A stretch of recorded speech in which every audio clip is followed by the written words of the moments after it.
Well, it's 3 o'clock, so we might start. So I just wanted to welcome you all to this session of Ready to Teach Week, which is a regular session we've been doing now for several years, called an update on UQ's academic integrity work. So we like to keep you informed of what's been happening on different areas of the university and beyond. And so today won't be any different. I'll go through the people that are speaking in just a minute. But before I do that, I would like to acknowledge the traditional owners of the land on which we are meeting and pay respects to their custodians who live on the land in which we meet.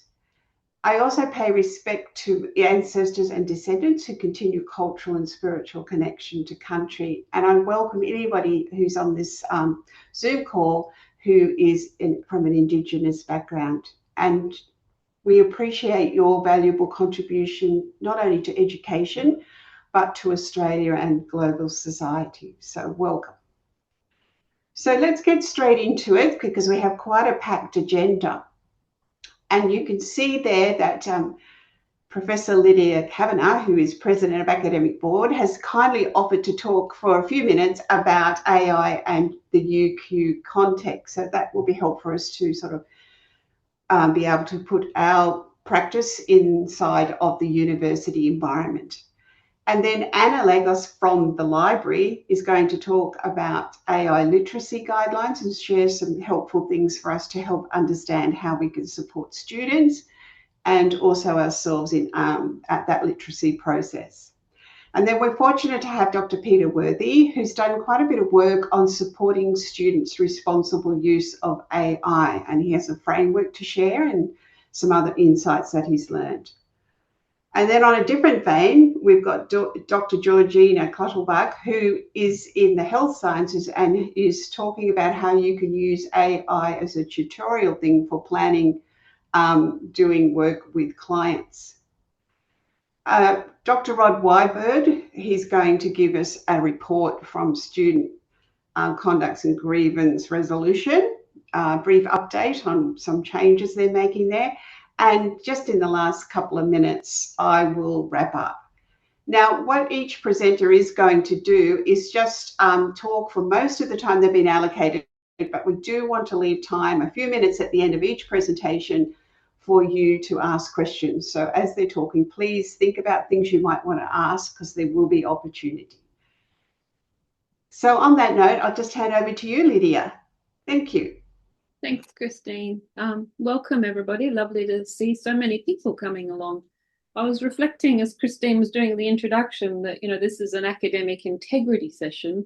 And you'll note that all of the presenters are talking about generative AI. Things have changed. And we at UQ have gone from, oh my gosh, what is this thing? Our students can't use it, to if they use it, we will prosecute them, to everybody's using it. It's something that's just part of everyday life now, and we really need to rethink our teaching. Go to the next slide, please. So just as a kind of an opening statement, thinking about what everybody's experience with AI is. And there'll be some of us who've never or only used it once or twice. There'll be some of us who are very excited about the technology and how it helps. There will be some people who tried it and maybe, you tried Copilot back when it was first made free to everybody and you went, what is this? and didn't go back. Or we do have a number of people who are actually prefer not to use it, and you can get into some quite good, robust debates with them about its place. If you're wondering, and I'm sure you're sort of sitting there thinking about where you might sit, and maybe it's between a couple of those categories. I'm actually use AI every day. I have a couple of subscriptions. It makes me sort of laugh out loud, but I use it as a tool. It gets things wrong still. Copilot is much better than when we first had it. But, when we first had it, it was so bad, I branched out and got subscriptions to other packages and kind of never looked back. So just as a recognition that just as we as academics and teachers are across that spectrum, so are our students. But it is something that is out there now. It is in industry, and I'm sure you've seen all of the latest sort of things coming out saying that our graduates no longer have a job to go to because all of their graduate things are being done by AI. So we need to think about that. There was a dreadful beat up piece in the Australian over the weekend. It's a scurrilous rag, but I do read it to get that higher ed perspective. And they'd interviewed students from Macquarie University, and it seemed academics from the University of Western Australia, and all of them were like, you can get a degree without doing any thinking. It's all AI. I wrote to Susanna, PVC, and Kelly Matthews and said, can we ask this reporter to come out and talk to us? Because I think UQ, initially, like everybody else, we were caught out, but now we're concentrating on a system moving forward. So the next slide. What are the expectations? And I know this is a session about academic integrity, but AI, as I said, is one of the biggest threats to our reputation, per that article in the Australian over the weekend. Can we say that our graduates crossing the stage actually have done the work? And I'm pretty sure we can. But these are the UQ expectations, remembering that we are self-accrediting. We have that status by virtue of TEXA looking at us and making sure that we are managing our risks. So TEXA expects us to demonstrate how we're managing risks in alignment with the HESF threshold standards. And that does include assessment, obviously it does. But for us to be able to teach our students and for them to demonstrate the learning, we have to get them to understand about AI and its use as a tool. Trustworthy judgments, contextualized approaches, and that's why it's lovely to have Peter and Georgina come and talk to us about what they're doing, because they are demonstrating that the approaches that we need to take need to be contextualized. But we do need to think about it. So we as academics need to understand the regulatory shift.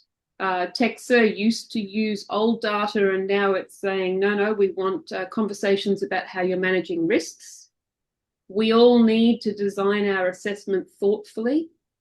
Programmatic level thinking, and I saw Chris Ryan in passing this morning at Patina's, and he indicated that he'd had a discussion with Jason Lodge, and we were shifting to programmatic assessment, which is something that Christine will be very happy to hear, because put together. I noticed he said it a few times in his presentation yesterday. That's right. So Christine's put together a few principles for that.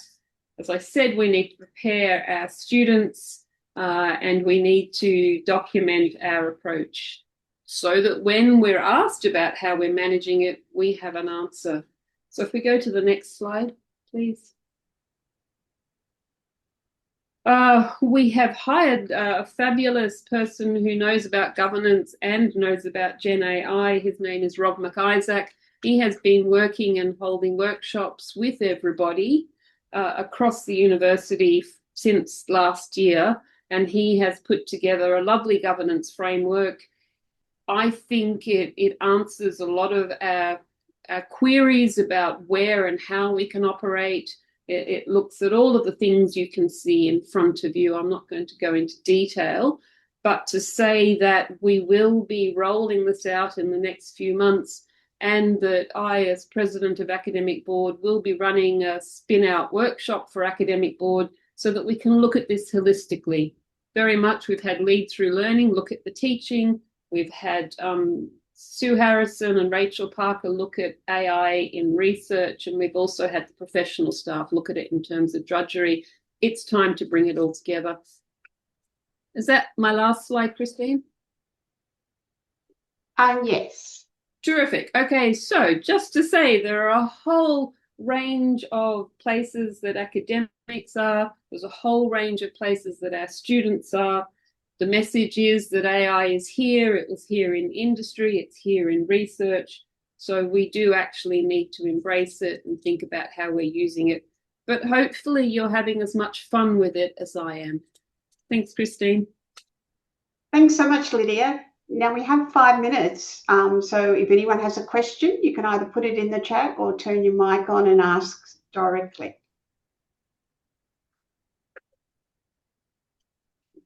Maybe we'll give the time back to our other presenters who've got some amazing things to say, Christine. Well, this is your last chance if you have a question for Lydia, because she's, I mean, that's very informative and very helpful to hear about this new governance framework. I hadn't seen that before. Thank you, Christine. All right, well, we'll move on now. And thank you so much, Lydia. And we now will hear from Anna about the AI literacy guidelines. So thank you, Anna. Thanks, Christine. Hi, everyone. My name's Anna Lagos. I'm Director of Library Services and Technology in the library. And thinking about Lydia's first slide, some days I think I'm an AI enthusiast, and then other days I would say I'm an AI skeptic. I think I move back and forwards between the two. So I just wanted to share with you today some of the work the library's been doing, really thinking about what it means to use AI well with our teaching and learning, and how we develop that knowledge and the capability that's required. So around early last year, the library developed some AI literacy guidelines that we're sharing with you today.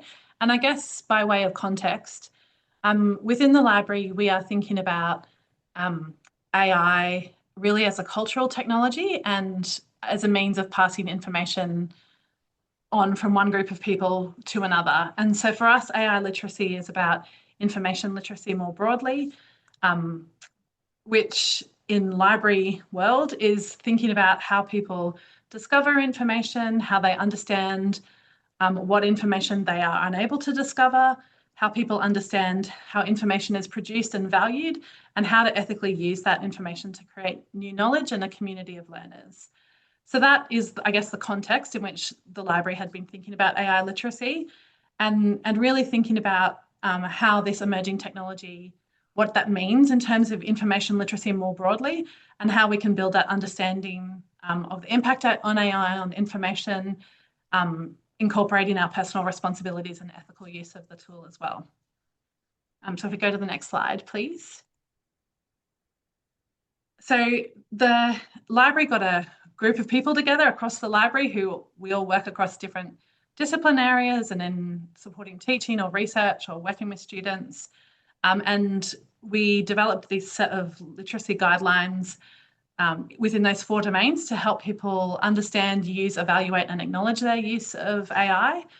And we're, I guess, hoping, the guidelines that we've created include examples as well about how staff and students can demonstrate their knowledge, competency, and ethical judgment in each of those domain areas as well. We developed the guidelines with reference to published information at the time and digital literacy and AI frameworks and principles that existed, as well as some of our own experiences in the library creating online modules like the online, the Digital Essentials Artificial Intelligence Guide as well. We do acknowledge that our literacy guidelines are generalists, so they don't consider discipline differences, and we know there are discipline differences, especially with regards to AI. And they don't include things like specific professional knowledge or capabilities that you would need to have in different professions. But we do think that the guidelines are useful in terms of assessing existing AI-related training or things that are available, and looking at the coverage of that training for individual reflection or reflection on knowledge and capability gaps and how you might address those. We hope they're useful to support curriculum planning and design, but also to illustrate capabilities that you may have with AI. So over the next few slides, I'm going to show you each of those 4 domains and how we've thought about them. I won't read everything out in these slides, but I believe you'll have them available afterwards if you want to have a look in more detail. And you've also got a link. This is all on our library website as well, so you can refer to it there later. So our first domain that we considered in terms of AI literacy is around understanding it. So what is AI? How are large language models created? When you're using tools, or how do you know when you're engaging with AI generated content? Considering the potential social, legal, and ethical impacts of AI, and also thinking about how AI can impact your learning. So having an understanding of all of that. And then you can see on the right, we've got some examples of achievement of those capabilities. So things like being able to explain potential and realize social issues, knowing your obligations as a learner in your discipline-specific area as well. If we go to the next slide.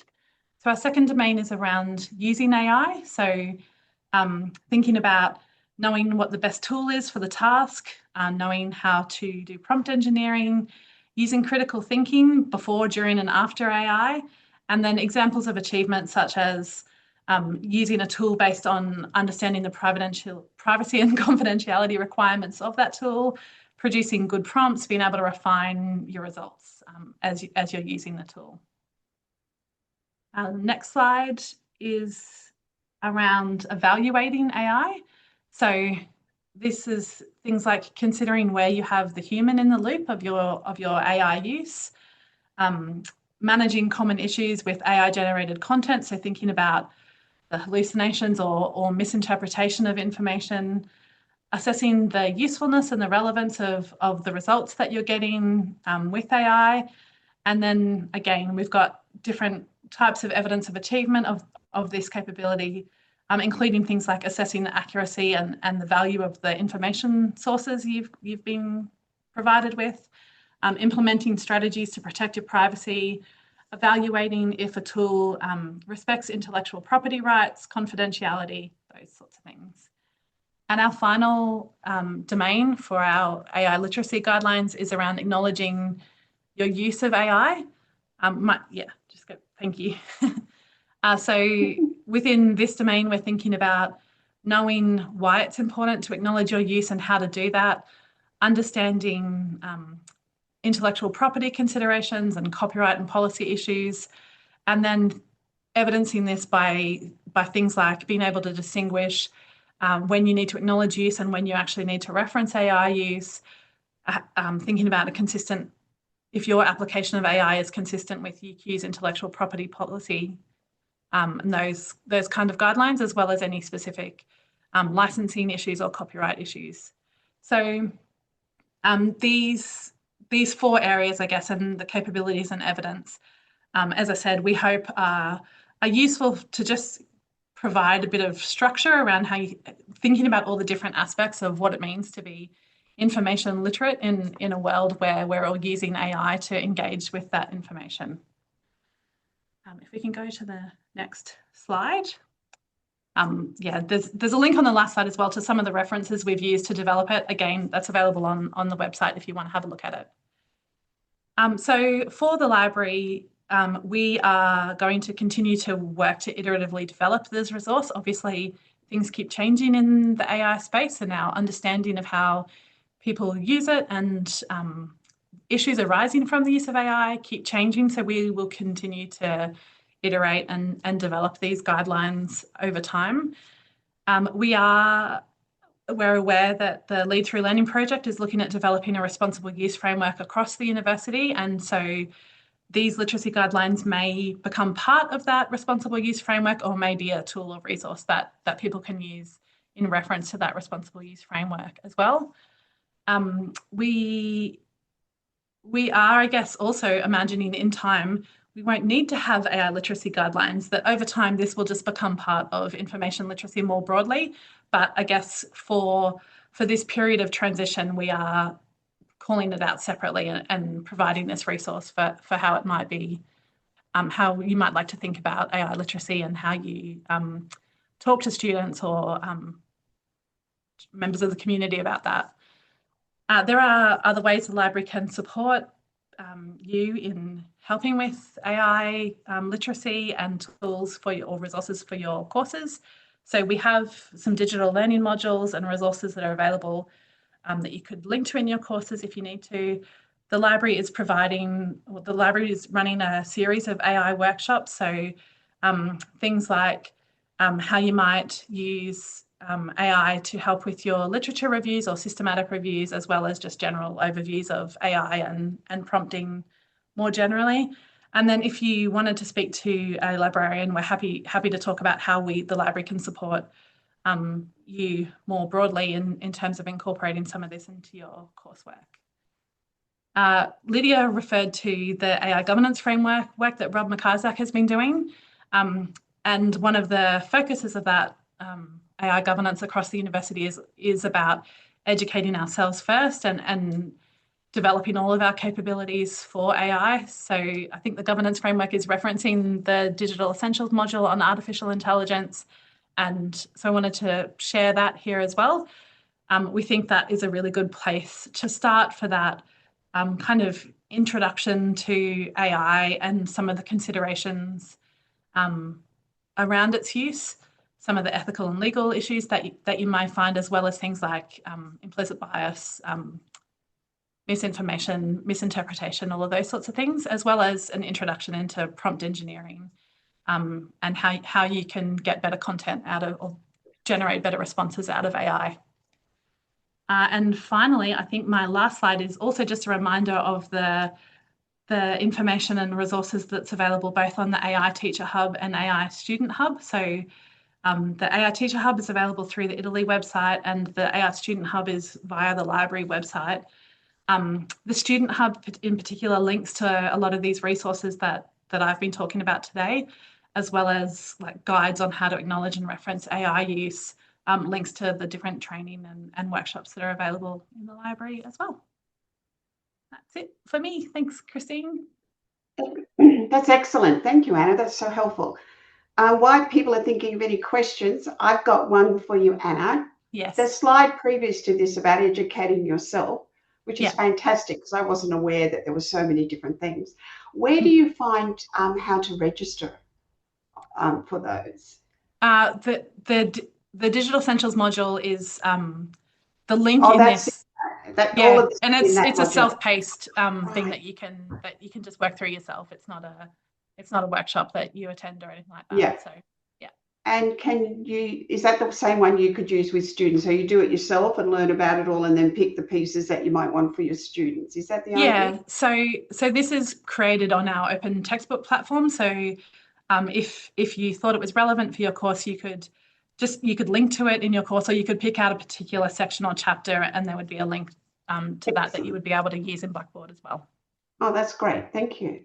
No worries. Right. Any other questions for Anna?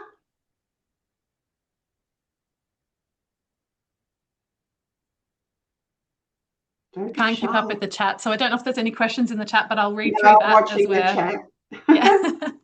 No burning question?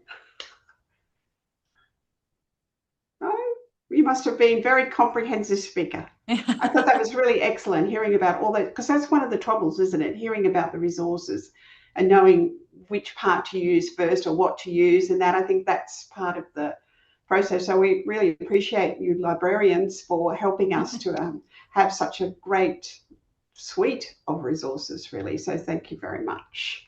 No worries. And as I said, we're happy to have a chat to anyone who wants, who's looking for different kind of support, and we can see how the library can help with that as well. Oh, that's excellent. So there's an invite to ask the library for something. Thank you. All right, Peter Worthy, Dr. Peter Worthy, your turn now to share with us your ways that you've been supporting students with responsible use of AI. So thank you, Peter. Thanks, Christine, and thanks everyone for coming along and giving me the opportunity to speak. I'd like to also acknowledge the traditional owners of the lands upon which we are today. And what I'd like to do to get started is really, I guess, explain some context about what I'm doing, because I'm in the School of Electrical Engineering and Computer Science, but it's not what you might think. So in terms of context, I predominantly teach what's called design computing. So that's really looking at how people and technology work, play, and exist together. So it's not your traditional kind of sit down and code. We do kind of cross into a number of different areas. The courses that I thought I'd talk to you about are really conversion masters programs, or courses that sit within conversion masters. To give you a bit more context, it's about 80% international students. One course in particular is people's first course at UQ in Australia and at that master's level thinking. It's at AQF level 9, so it's doing quite a bit. But if we look at the overall context of the field, is that effectively when you work in this space, AI is everywhere. In the standard tools that you use, AI is already embedded and has been for a number of years. Industry has pretty much told us they expect graduates to not only be effective at using AI, they want them to be innovative and show them how they can use AI effectively, certainly around increasing productivity. But what we've actually discovered is that in order to be effective, the fundamentals remain necessary. In order to critique AI-generated code, you need to understand the fundamentals. But within that space, obviously, integrity remains essential. And that's just not simply integrity in terms of academia, but also in industry practice. And so there's quite a bit of discourse in our area about how we really do need to change the way that we're both teaching and assessing students and what we're teaching and what we're assessing. So if I could go to the next slide, Christine, thank you. So we've been working on this because it's been an issue in our area for quite a while. So effectively, we're coming up to 2 years. So before we started actually introducing learning outcomes around responsible use of AI, we really were like everyone else. We were focused on compliance. But from September 2, 2024, we actually introduced learning outcomes around the responsible and effective use of AI. And we've been iterating across a series of courses where we're looking at how does this work in that space. Thanks, Christine. And what we've found is it's pretty much been a trial and error process. If I could jump to the next slide. Thanks, Christine. Oh, Peter's doing it. Oh, thank you. My apologies. It's okay. So, yeah. What we found is that we started off in a space that was looking really at what we call generative AI and machine translation usage. And in order to support students, we had to start to develop a series of tools to help people. So we started in the space of principles and this 8-check checklist, which went through the whole life cycle of using AI from before you started a task and were thinking of using AI, right through to the acknowledgement at the end of that process. So looking across those steps. Then we needed to kind of evolve where we started looking more around how do we ensure learning? And then how do we support critical evaluation or verification of the information that you get? And then how do we support reflection to support learning? And finally, where we've ended up is a place where we have kind of a capability model and a maturity model around those capabilities that we've identified. So it's been very much an evolving process. Thanks, Peter. So the framework that we've ended up in has changed from being a use framework to a responsible AI decision-making framework. And it's really to encompass the fact that, as Christine pointed out and Lydia pointed out, not everyone wants to use AI, but there's still some decisions that sit around that space, particularly in our area. And so from that respect, we've kind of moved away from this idea of this allowed, not allowed, into a space where the real risk is making sure that we are looking at AI influence and we are looking at the skills that are needed to make responsible decisions. And in that respect, as has been pointed out by both Anna and Lydia, it's very much context dependent. The task, the domain, and also the risk factors for things like IP. Thanks, Peter.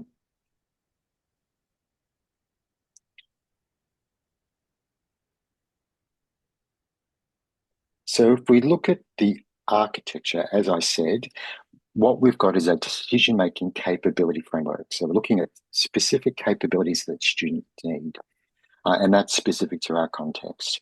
And so we're looking at supporting learning as well as our teaching practice, and then ensuring that there's alignment with integrity standards, disciplinary expectations, cultural safety, and all the national guidance that exists. And in fact, we've looked a little bit beyond that.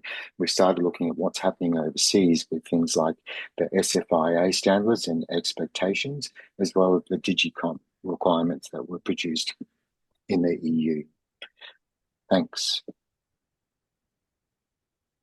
And really where we've ended up is a space that what we're actually doing is not just simply teaching students how to use AI, but really it's about going back to this whole idea that you have to know how to make good decisions in situations where AI may or may not be present.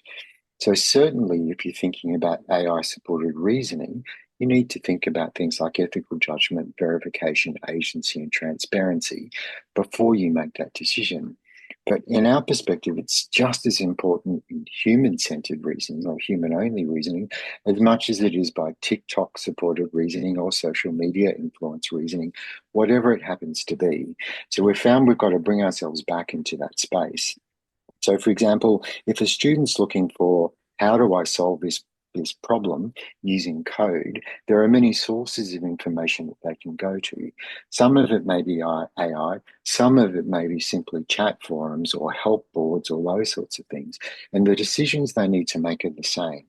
Similarly, if they're making a design decision that's based on their own reasoning, they do need to go through a process of considering their judgment in that space. And so that's pretty much where we've landed up. Thanks, Peter. Now, my slides are quite dense in some parts, but I've done that to kind of give you a chance that when the slides are shared, you can read through some of the bits. So I just plan to give you a really high level. Peter, that's okay. Jump on to the next slide. So if I look at what we've created, starting at the base or the bottom of our framework, what we've got is there are three foundations that are important that we need to build or establish before we get into this space. That's domain-specific knowledge, cultural competency, and I know people are using the term AI literacy, but we've got to look at that a little bit more broadly, I think. And so we're looking at AI systems in context. So again, what is the context of this AI system? Am I generating an image? And what does that mean in that context? Am I reproducing code or whatever it happens to be? Sitting above those foundations, we've got capability pillars.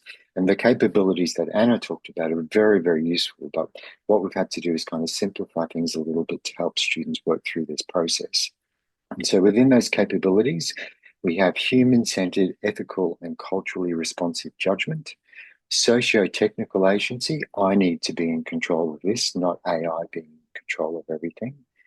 Verification and critical AI inquiry. How do I check the outputs that I'm getting? And then last of all, transparency and responsible message. And yes, Christine, AI literacy is part of that overall AI systems in context. Sitting above that, then we have what we're calling a capability toolkit. So these are the tools that we've had to iteratively develop to help students develop this capability. So we've got thinking tools, and we borrowed very heavily with acknowledgement from the critical thinking project here at UQ for values of inquiry, which we've tailored specific to these decisions that students need to make, as well as a culturally responsive AI guide, which touches on things like data sovereignty, agency, self-determination, those sorts of things. Then we have process tools, which are aimed at helping students with their process if they're using AI or making decisions where AI is available. And that's that 8-check verification checklist, which I mentioned previously. And we've got an AI usage and decision log where students keep track of everything that they've been doing. Last of all, we have these reflective tools, which is where we start looking at what have I learned from this? What are the issues that I've encountered? So we have a reflection letter and a reflective acknowledgement, which extends upon the standard UQ acknowledgement. And it requires students to actually externalize their reflection.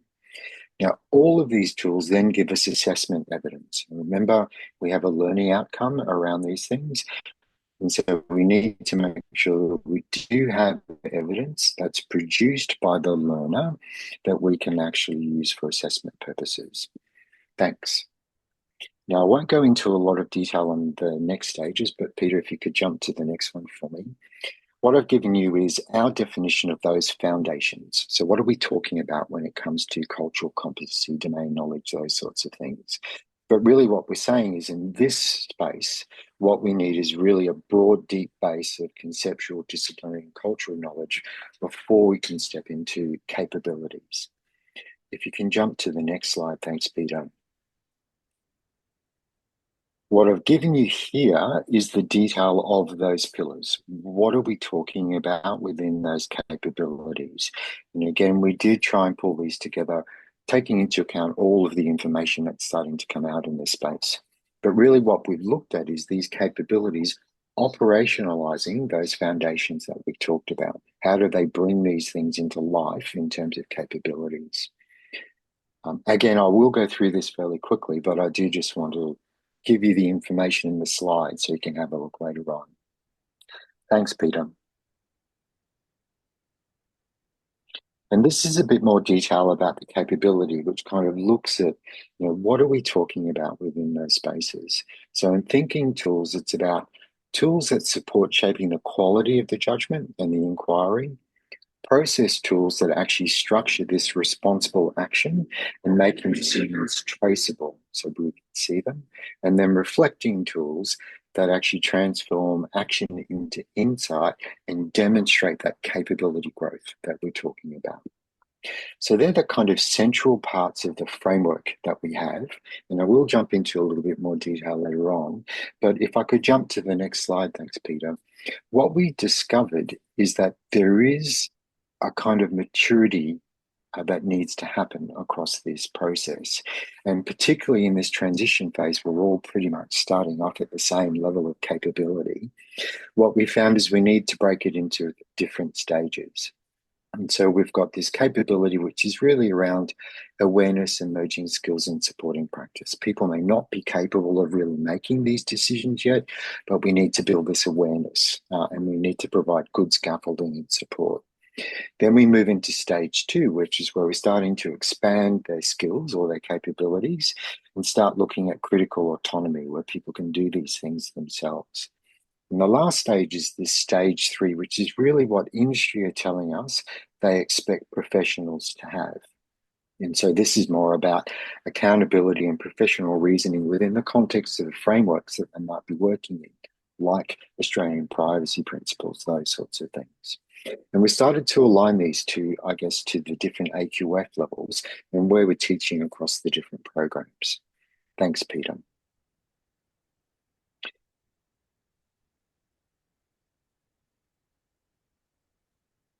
Cool.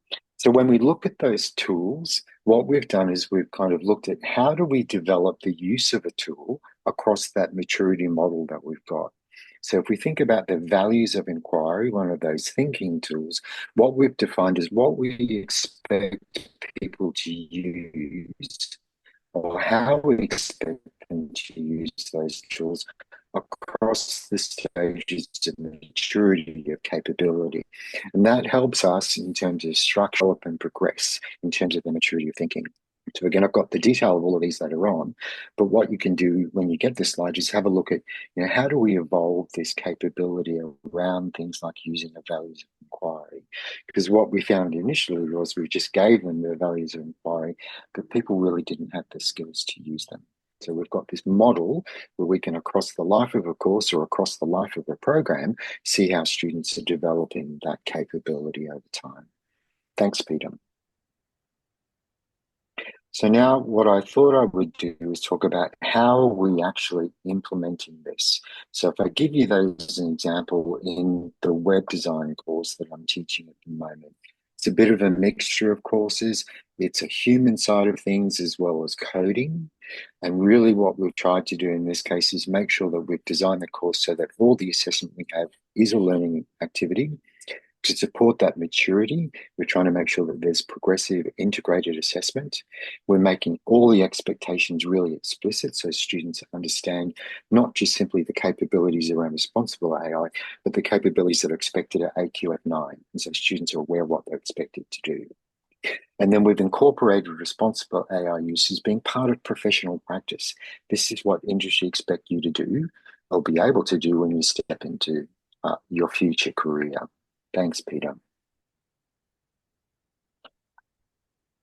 So the way that we're actually integrating this through assessment, and remember the assessment's designed as a learning activity, is we have these progress check-ins, which is designed as a guided professional discussion.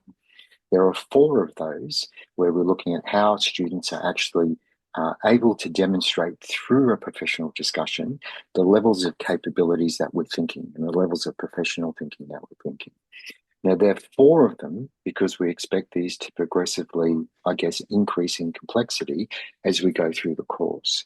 But they're also an opportunity to give feedback to students.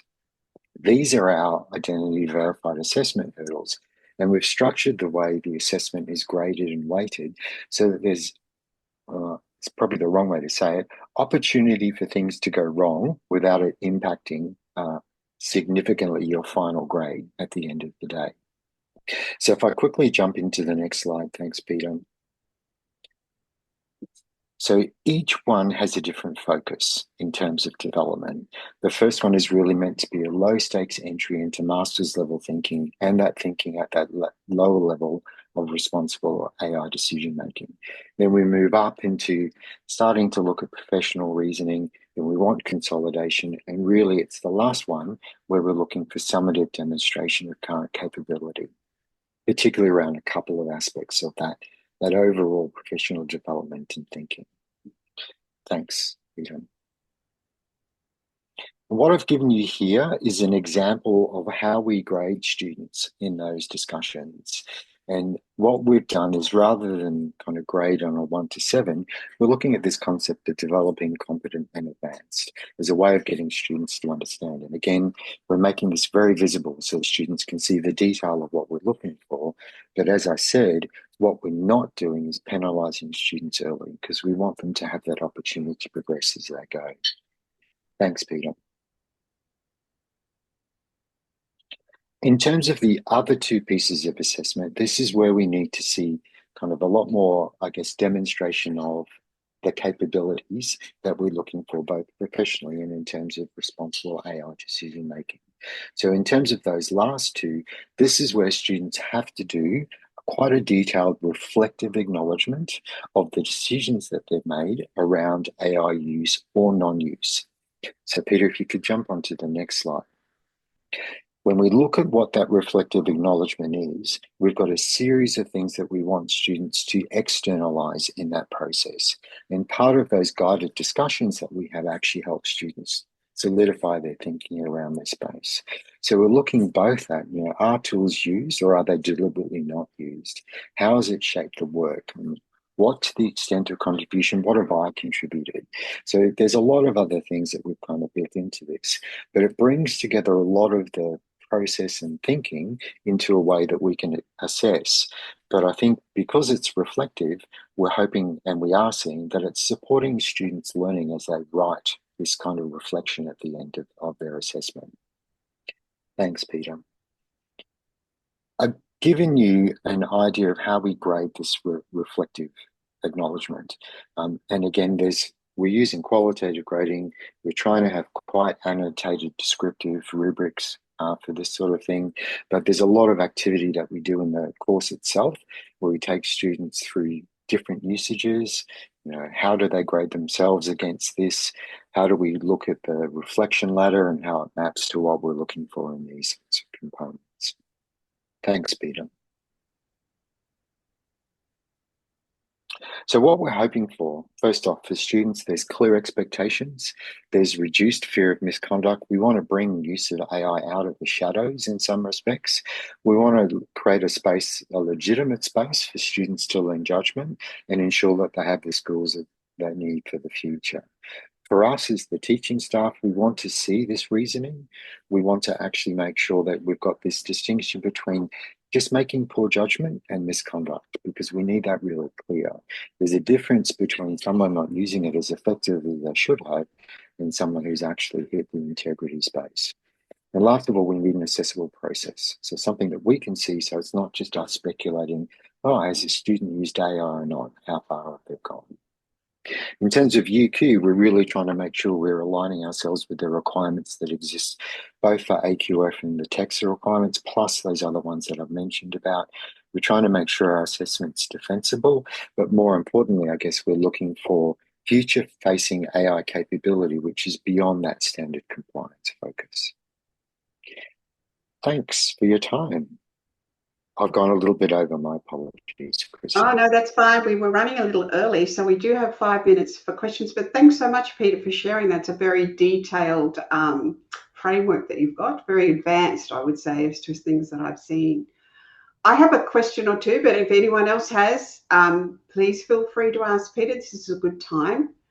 While you're thinking about that, I'm wondering what you could tell us. What sort of learning outcomes do you write for this? Yeah, sure. So I should have brought it up, but I must confess that this isn't all my work. I have been working with a learning enhancement team in our faculty, and Alex Asika has been helping me with all of this work. And so we do have a learning outcome that's specifically focused on the decisions that are made in environments where AI is available. And so I should have brought it up. Right. I'll No, probably that's share it with fine. everyone so they can see later on. That would be great. I But mean, we if you do had actually, something. yeah, we do have a specific learning outcome. Yeah, sure, no problems. Any questions yet?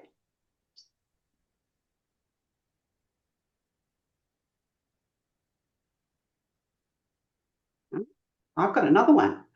Yep. How, like, this is all fantastic, but I'm wondering maybe another time we might have a presentation on how do you scaffold those different levels that you've got? Is it by course, or like how do the students actually learn all of this in a practical Yeah, sense sure, of their course? no problem. We have specific activities in the course where students are using, or if they choose to, using AI from very simple tasks. Like in week 1, we get students to use AI to create your LinkedIn profile description. And that just goes through the process where they can see, sometimes AI overclaims quite a bit. Sometimes it's kind of not your voice, how you would represent it. And we get them to start reflecting around some of those aspects.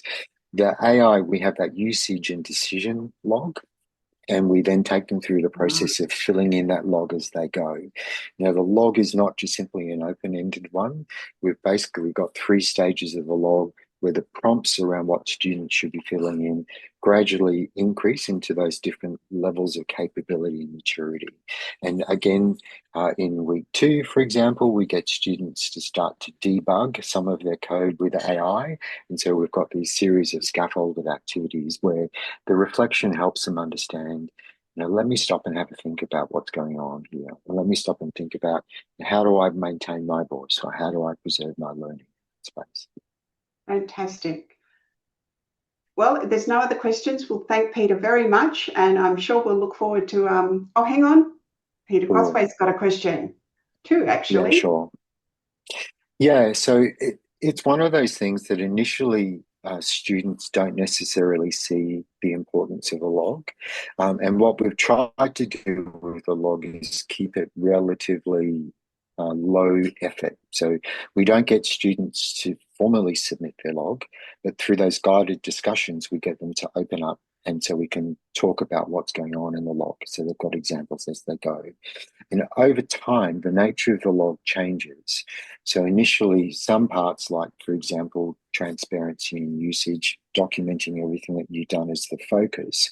But then we kind of take that as a given, and then we start shifting the log to more around, let's stop and think about what did you do to maintain your learning? How did you apply the values of inquiry? So it does shift. And I think what we've seen is the majority of students actually see the benefit of the log. And so the majority of students, not everyone, you can't get everyone to see that sort of stuff. How do I see this evolving over time? It's really such a complex area. So I'm debating in my course, how do I introduce agentic AI? Because agentic AI is such a big area in terms of code and development. And I don't know how to actually deal with that at this particular point in time and maintain how my framework will continue to apply. So how do I see it evolving? I think it's going to continue to evolve as AI continues to evolve. And also all of the things I'm seeing that Rob McIsaac has produced, that Anna has produced, makes me stop and reflect and think about there are other things that I can do better on this. One thing I would really love at some point in time is for other people to start using it in different contexts and see, where does it work? Where does it not work? What do I need to do to kind of take into account different contexts? good idea. So if anyone wants to do that with people, that would be fantastic. Excellent. Well, I think we need to move on, but thank you so much, Peter, for sharing that with us. And we will have the full set of his slides included in the ones that participants receive. So now we're moving to Georgina, who's got a very different approach. She might to share about using AI to plan pediatric physiotherapy interventions. So thank you, Georgina. Hi, everyone. So we're probably going to go from that amazing in-depth, really AI-focused presentation into a far less AI context. And so I work in the physiotherapy team, and students that I see who are doing their pediatric physiotherapy subject are in their final coursework year before they go out on placement. There's just a couple of animations on this slide if you want to click through too. So this is where pediatrics sits, and these two ladders are our graduate entry students is the shorter ladder because they do 2 years, 6 semesters. And the taller ladder is our honours students who do 4 full years, but no summer semesters. So you can see that our graduate entry students go straight on placement after PEDS, and our undergraduate students have 1 more semester and then they go on a year placement. Pop to the next slide. And so pediatrics is quite different to a lot of the courses that they've done before, which have primarily been more traditional musculoskeletal type courses, what you think of if you go and see a physio for your day-to-day ankle injury or back pain and things like that. They're often courses that are taught like one joint at a time. So we deal with all the shoulder issues at once, whereas they get to pediatrics and we say, okay, now this 1 semester of our course is going to address the musculoskeletal, so our bones and joints and muscles, the neurological system, the sensory systems, and our processing of all that information for typically developing kids and kids with a variety of disabilities from infancy to 18 years. And so they have to deal with a massive amount of information and variation in that information in one course. That challenge is also compounded because pediatrics is held at the same time as students do their neuro subject, which has a similar challenge in terms of that variation of information. And either research or upper limb courses, there's a bit of difference between our GEMS and undergrads there. So it's known as an extremely challenging semester for the students. Next slide. And so that leaves our students feeling pretty overwhelmed. And when our students are overwhelmed, I think that leaves an opening for some risky behaviours in terms of academic integrity and professional integrity. We're thinking that they're going to be in 5 minutes time on placement with real patients. And so I brought in this tutorial on AI to recognise the fact that our students, I am certain at least some of them were already using AI to assist them in their studies, to acknowledge that and to help direct them into positive ways of doing that could help make their life easier and also maintain their professional boundaries and keep them from getting into trouble both academically but also on placement, where they start to be confronted with some really significant privacy concerns. There was also a case, I think it was late last year, where there was litigation against a physiotherapist for using AI in an NDIS report requesting funding. And they hadn't properly checked the output of that, and there were some inconsistencies in there. And that has huge ramifications for the physiotherapist themselves, for the client who wouldn't have been able to receive funding based off that report, and for the NDIS system and public trust within the NDIS system. And I think it's likely that professionals are in similar situations to our students, where they're trying to do a lot with not very much. And so guiding some good directions with AI use was my goal. So I'll pop on to the next slide. For pediatrics, I would love to have an entire 4 years to devote to pediatrics, but my goal is that at the end of the semester, students are going to be safe and baseline effective when assessing and treating children and adolescents with a variety of impairments and participation goals.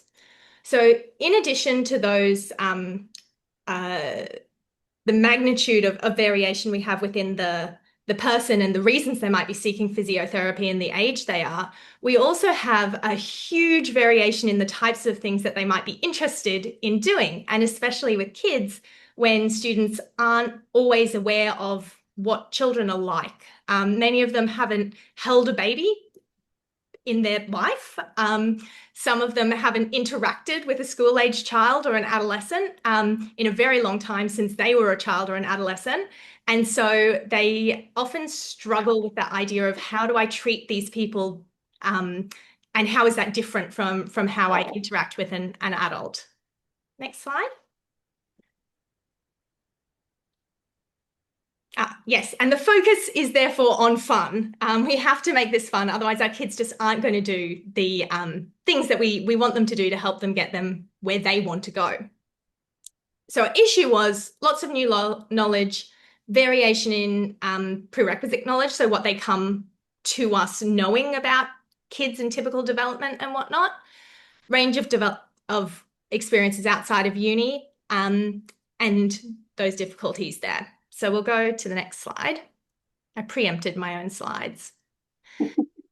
And so the question is, can we use AI, and particularly large language models, to help our students to be able to manage this massive influx in thinking?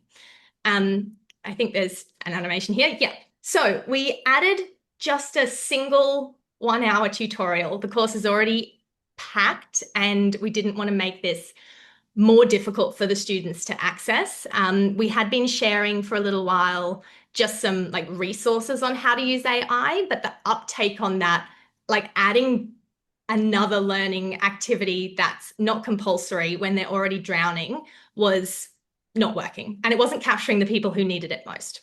So we added a tutorial, and we combined it with how to use AI in your planning, but also brainstorming for ideas when you're planning. So we had that buy-in, because it wasn't just an additional AI thing. It was, this is going to help give me a toolbox worth of ideas for our prac exam, but then clinical practice. Next slide. And so then we talk in this tutorial, so 1 hour online. We do record it. I don't think it would be extremely fun to watch the recording of. It's a little bit more fun when we're in the discussion, but some students do. And we talk about what our AI and large language models are useful for, and where we have those professional boundaries and risks associated with using them. So I often find myself saying, well, obviously don't put your patient data in there. And while that's extremely obvious to me, for people who are growing up with AI and putting all sorts of personal data of their own in there, it may not actually be that obvious to them. So we very clearly state that patient-specific data can't go in there, but general descriptions of impairments or a diagnosis or something, we can put general information in for brainstorming.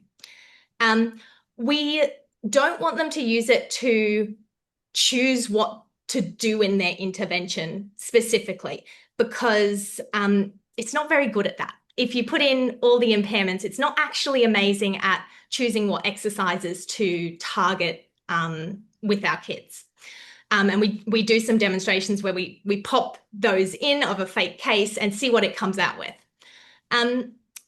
we don't want it to write the whole plan, and we talk about the issues regarding reports to funding bodies. I'm a big supporter of using it to assist, to clarify, but also highlighting what kind of common tells are that AI has been used that might flag it to an organization that AI has been used heavily, not because we want to hide our AI use, but because those kind of tells and flags might indicate to that organization or person that the report isn't trustworthy because of heavy use of AI. So I think part of the process of going through and taking out, your M dashes and your, it's not this, it's this. While you're doing that, it helps you comb through for accuracy in other sections as well.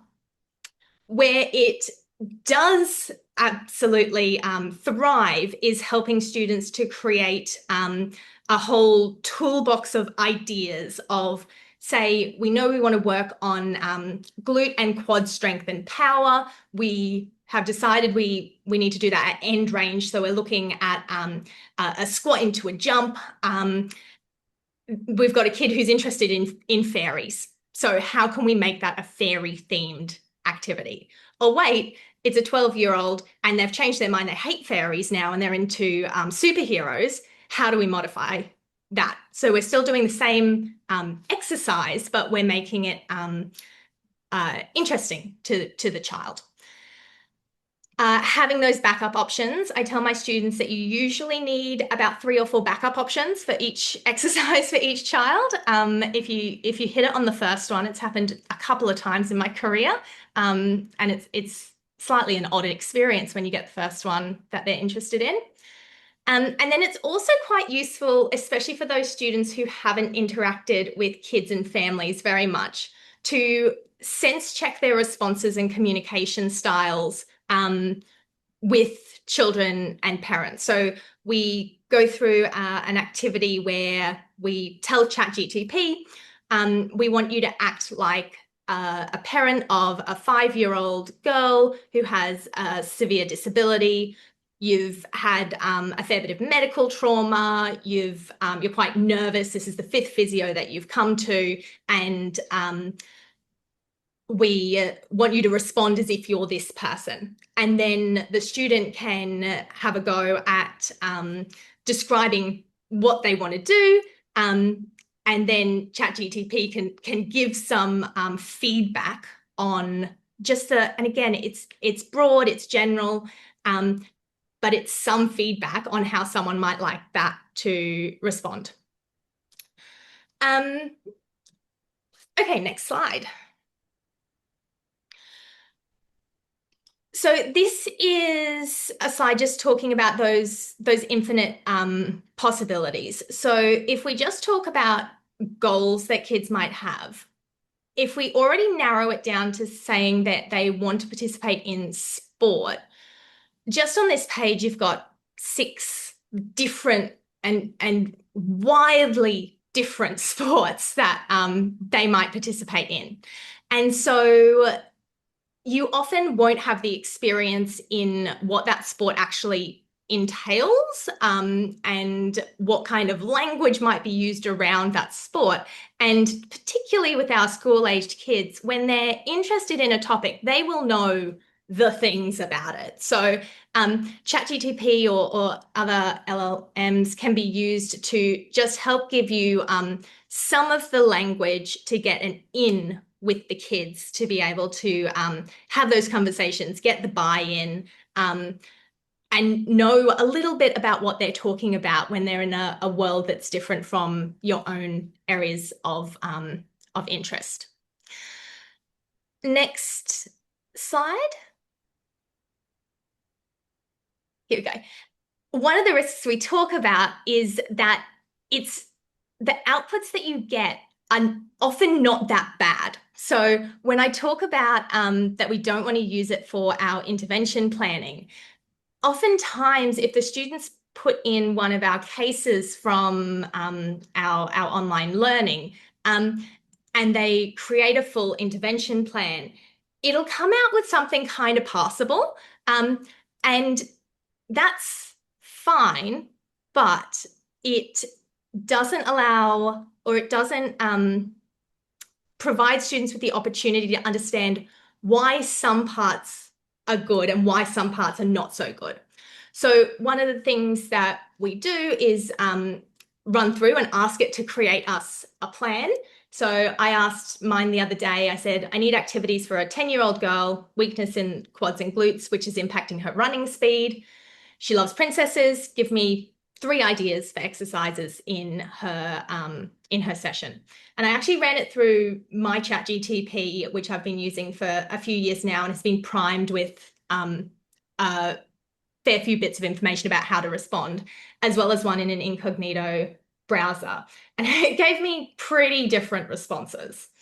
So for mine, I would say it was pretty okay. So it gave me some princess throne sit to stands, which is a nice themed sit to stand squat kind of exercise. It gave some nice ideas about some additional pieces of equipment we could use, to have a wand to be able to get some buy-in. But what it didn't do was talk about the fact that we really want to focus on the top third of the squat to get that end of range strength. Didn't talk about the fact that we could use that wand to reach upwards to focus on extension and getting end of range and maintain our upright posture when we do that. So it comes out with some good stuff, but it doesn't have the justification and thinking behind it, because it's not thinking, it's accumulating information and giving it back to us.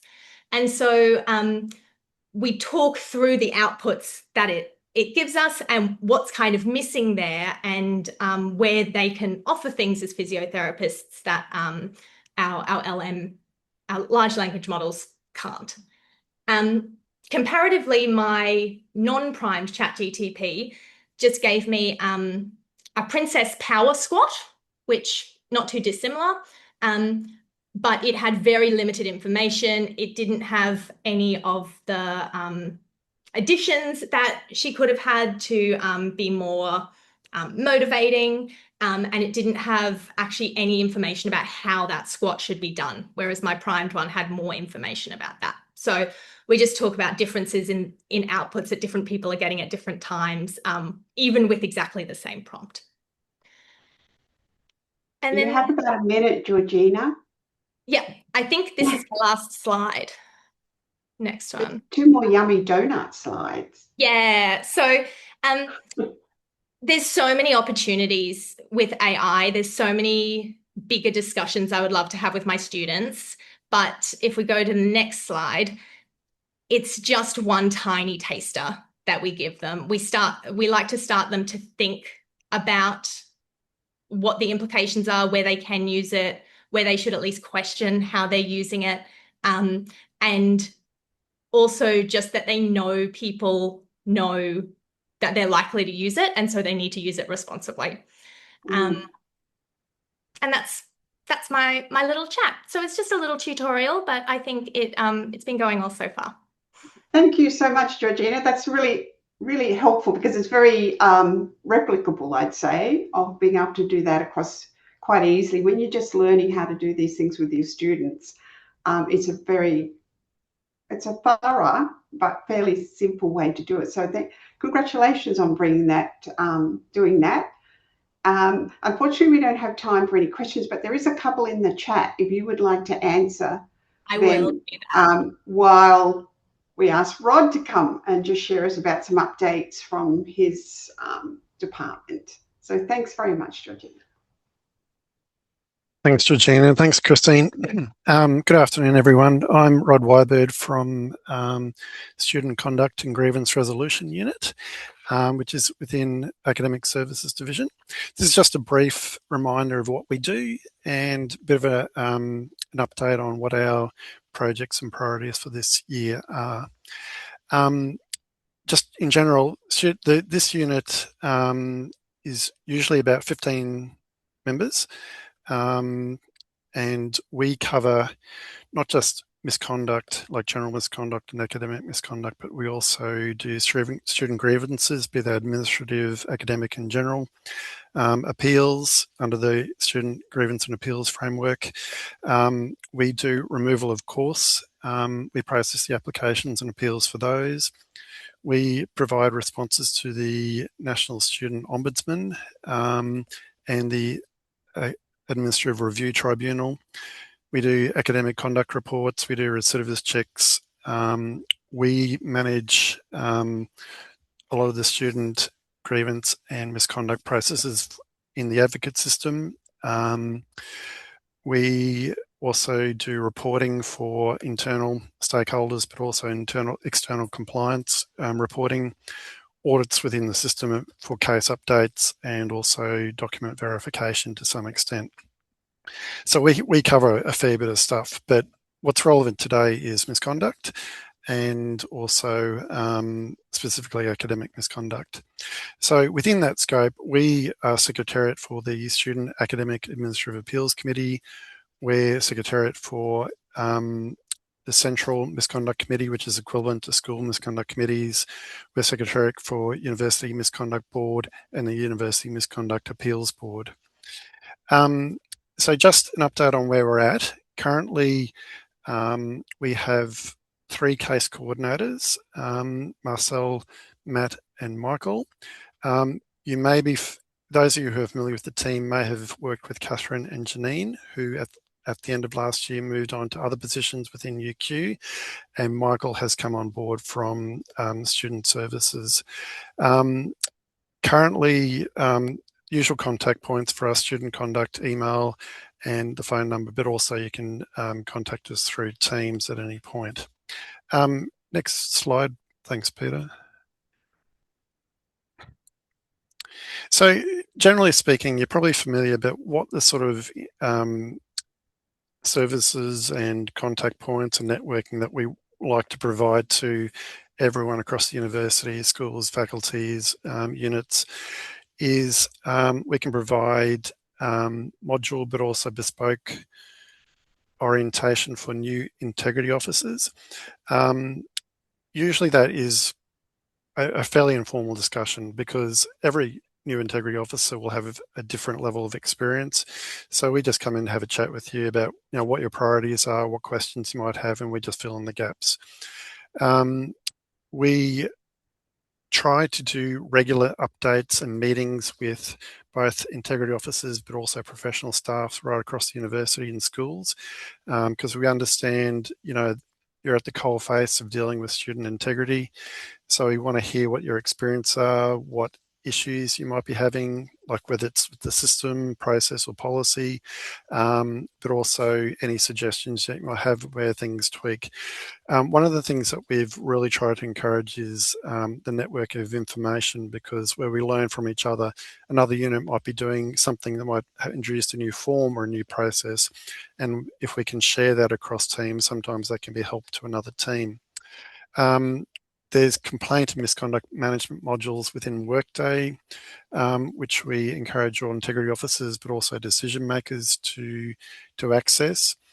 As I said, we can provide support and advice around advocate processes and templates and whatnot within the system.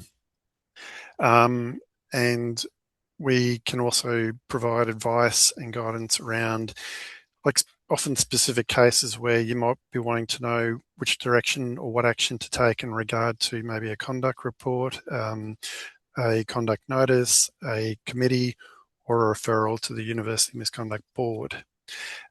We also have a little bit of oversight or interaction with the fitness to study process, more towards the higher end where it's coming up to a level 2 and above.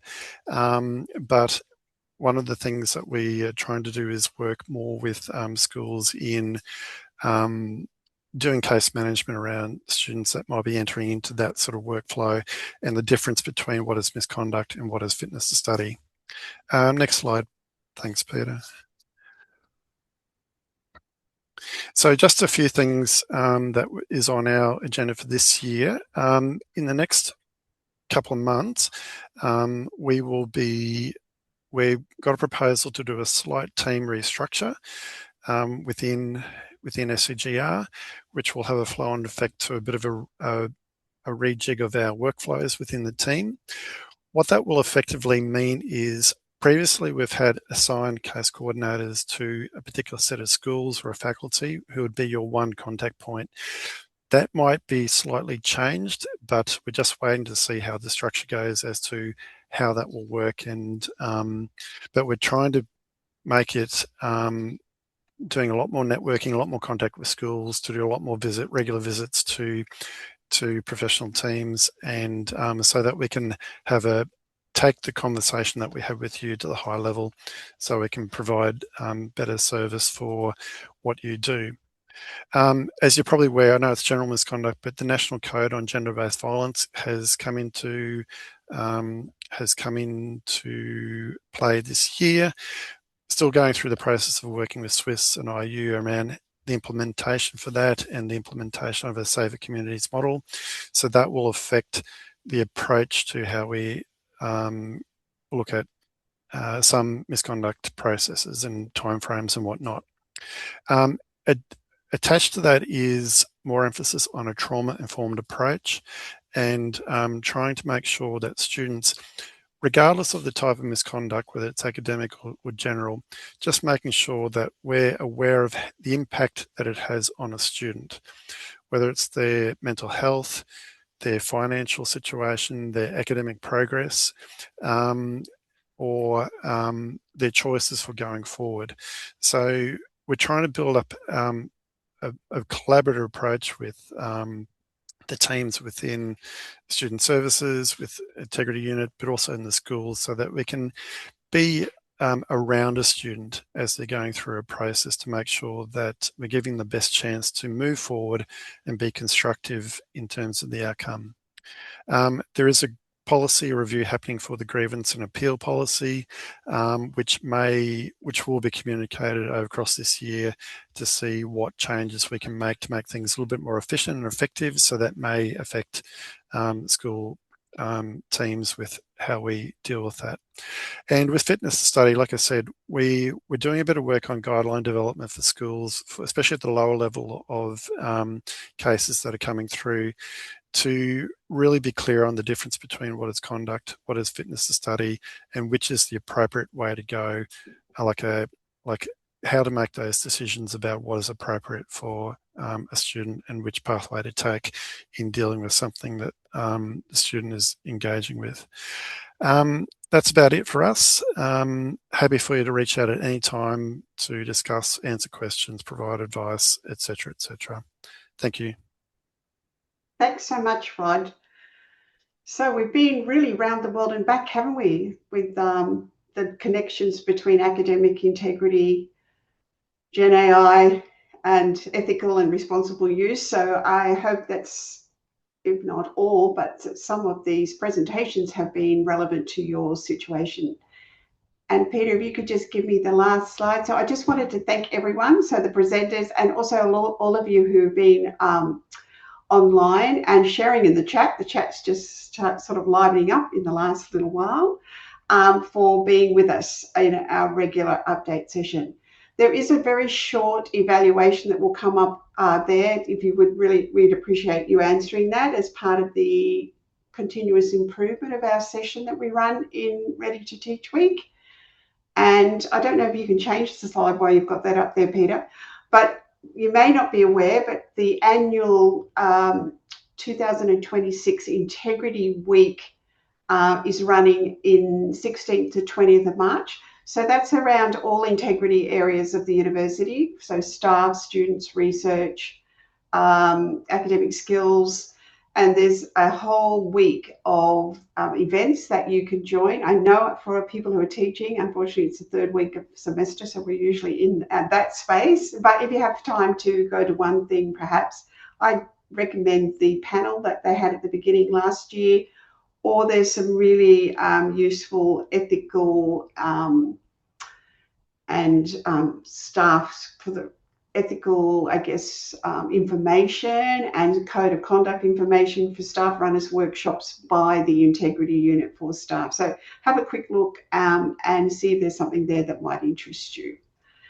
And if there's no other further questions, I can see some fun things saying about going to their physio now is boring as an adult. But if there's anything else, you can chat for a couple more minutes before we close it off, but otherwise we'll end the session and just thank you all so much. Please, if you've got something you want us to talk about in one of these sessions, just let us know. Otherwise, we'll see integrity officers in June, and we'll see people in Ready to Teach Week again at the beginning of next semester. So all the best for your teaching, and I hope it all goes fantastic. So thank you, everyone.